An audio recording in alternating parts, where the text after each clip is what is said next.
Hello there, this is Clone Brother Reviews, and in today's video I'm going to be showing you how you can make a LEGO Scout Trooper from Jedi Fallen Order. The legs, the head and the helmet all come from the newer version of the Scout Trooper. The torso that I used came from this heavy First Order Stormtrooper. For his backpack, use these two pieces on screen.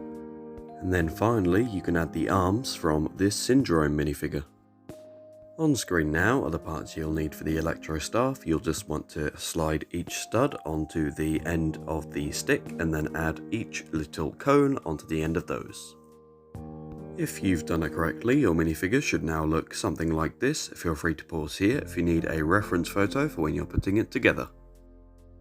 Overall, I'm quite happy with the way that this minifigure has turned out, and I hope you all like it. If you have any minifigure requests, feel free to leave them in the comments below. If you enjoyed this video, maybe give it a like, and if you really enjoyed it, maybe you could subscribe. You may want to check out my tutorial on how to make a LEGO Cal Kestis. I will put that on the end screen now, as well as my playlist.